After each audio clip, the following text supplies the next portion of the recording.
I learned about Taiwan Night Market at Spiel in 2022 when I interviewed Zonger, the designer, when it was still a prototype. Soon after it came to Kickstarter, and in 2023 it was released in its full glory, and I managed to get a copy at Spiel thanks to my friends at Taiwan Board Game Design. Now that I have played it, can I tell you if this game is going to be worth the amount of money that you're going to have to pay to get your hands on it? So play wheel.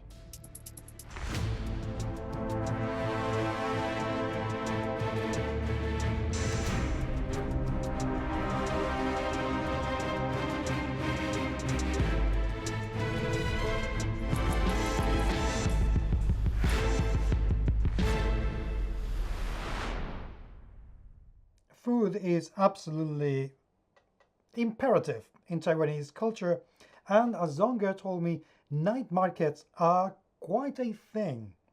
In this game, you are going to take on the role of somebody who wants to create their own food stall, empire in this new market that's been built right now. The more clients that you can satisfy, the more stalls that you can make, the more victory points that you are going to get in order to win this game. But how does it play? Firstly, let me show you how this game is assembled.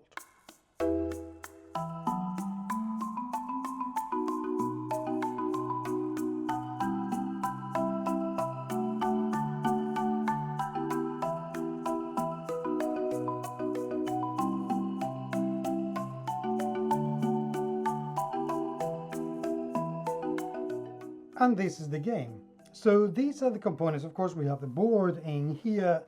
This game is for up to 5 players. So we get 2 tokens, which look absolutely glorious and gorgeous. You can take a look at the unboxing video if you want to find close-ups of all of these. And then the little tokens that are going to be used to choose where we want to bid. More on that in just a second.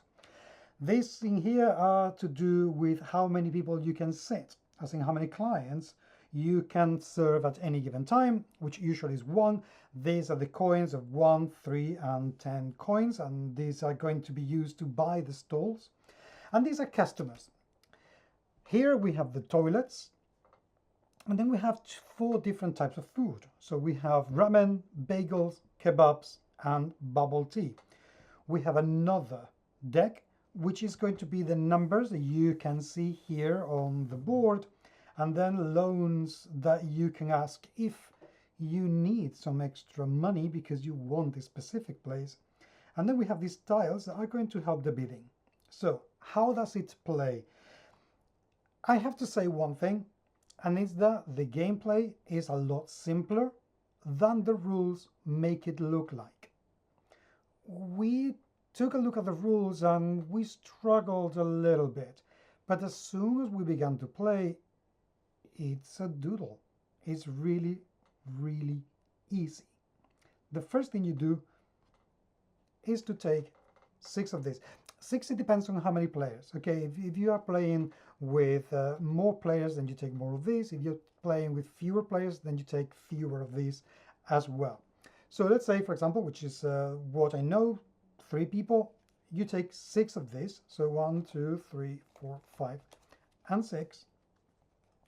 Turn them around, and these are going to give you some numbers. So in this case, we have 30, 14, 29, number 2, number 5, and number 4. These are the places that you can bid on. How you do this? You take one of these. If the tile has, this little star, it's more expensive. So you take this side, which is in yellow, and bring it here, and then the rest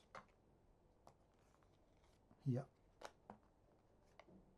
here, here, here, and here. And then you bid. Say, for example, that, well, you all start with a little bit of money to start with, okay? Say, for example, that I am a white player and I am very audacious.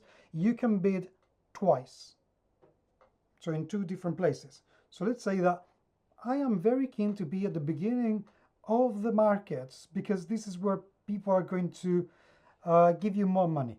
It's the most, prestigious place to be, and I want to bid 10 coins in here, and I am going to bid, I don't know, 4 coins here. In comes the pink player, who is also very, very ambitious, and they say, well, sorry, mate, but I have 12 coins to put here, and I'm going to risk it, and although this is not going to give me an awful lot of money, I may get a free stall. So I'm going to get it for free. So on and so forth. So at the end of the round, you pay your money, and then you say, okay, the pink wins. So the pink stays there. This goes away to the discarded pile.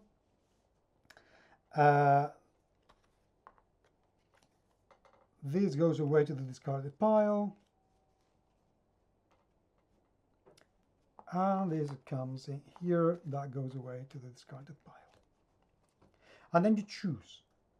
You choose what stall you want to build. Actually, if nobody bids, I beg your pardon, they stay. So 14 would stay, 30 would spin bid, and 2 spin bid. Okay. So these would stay here. That means that those spaces are never going to be built. They are going to stay empty. So the cat, the pink cat, this one, they can choose, I don't know, ramen, and they build the ramen stall, and they position a pink cat there. That means it's theirs. The white one is going to build bagels because they like bagels.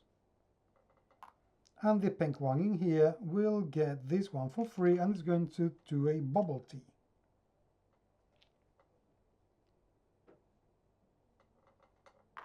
For the record, you can always, if you don't get anything, so if you are outbid in twice of your bid attempts, there is a second round in which you can bid, but nobody else. So that goes on until everybody's got a stall. Okay, you cannot leave without anything at all. So that goes back, that goes back. And then here we're going to have a few customers that, again, depending on how many players, we're going to get more or less. Now, this orange bag didn't come with the game. I used it because these clients, these customers, they need to be taken secretly. So you would take, for instance, I don't know, 6 of them, right? So, oh, and also every player is going to receive a number of these customers that you can position wherever you want. Whatever you want, as long as they coincide with this letters. So, for instance, G would start here. E starts here, F starts here, A starts here, that's a G, and I'm going to look for a B and a C. I'm just going to cheat.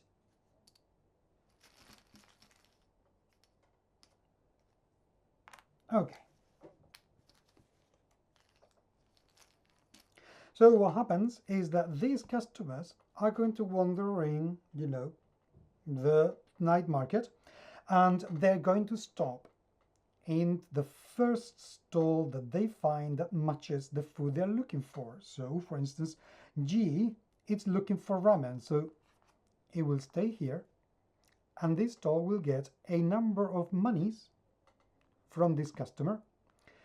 G would come all the way to here, but because there is no other stall, it doesn't buy anything.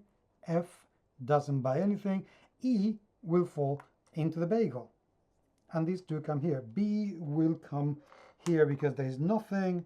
And A will go without eating anything because there are no bagels around. So this one comes back into the bag.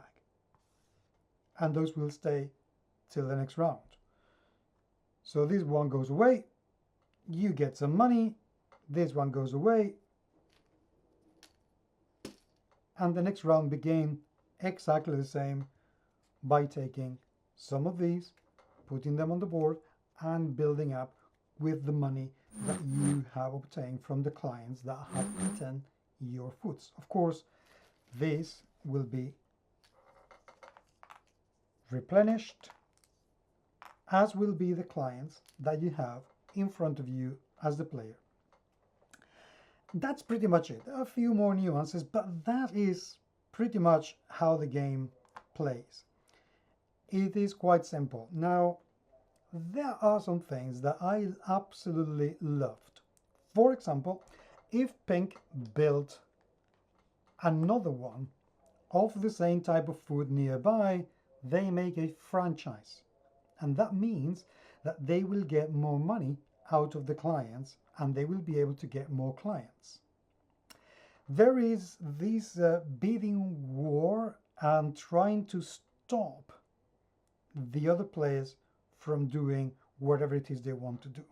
And the other thing I liked is that the first player is determined by how many stalls you have and how much money. And that will be reflected in here,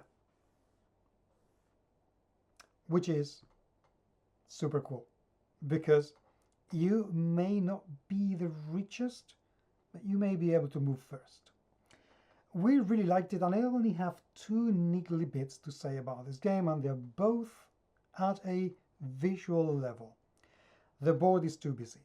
Way, way, way too busy. We didn't need any of these or any of that. And also the fact that these are rectangular, but these cards are square, really did a number on me. Yeah, I know that they're limited here. And I know that if when you put this, they also are delimited and they are only square, so you can have this ornament. But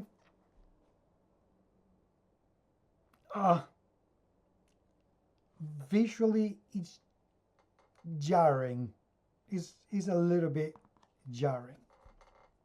But that did not detract from the fun that we had playing this game.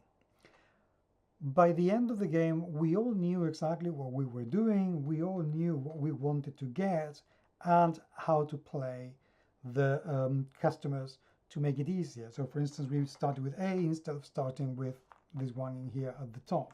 That made the whole management a lot easier. This game also came with, excuse me a minute while I...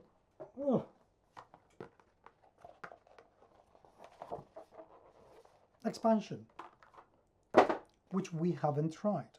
And the expansion also comes, well, firstly more players, but also comes with more tokens, more rules, and different ways to play the game. Personally, I really liked this game because it is light enough that you can learn to play it in, well, pretty much the time that I've taken to explain how it plays. It is that easy. It has enough strategy to keep you busy, but not so much that will give you analysis paralysis. This is a very good resource management game that you can introduce everyone to. It is quite gentle. The theme is lovely, lovely, lovely, and I cannot wait to play it again. I cannot recommend this game enough. It is absolutely delightful. If you have already played it, I would love to hear what you have to say. And if you've played it with the expansions, I would love you to tell me what it is like, because I haven't played it yet. And it's going to take me a few weeks before I can bring this one on the table once more. So please let me know what you think. But if you can, do get this. It is so sweet, so gentle, and it is so well produced. It's absolutely gorgeous. Thank you so much for being there. It is truly appreciated. But until the next time, I will talk to you very, very soon.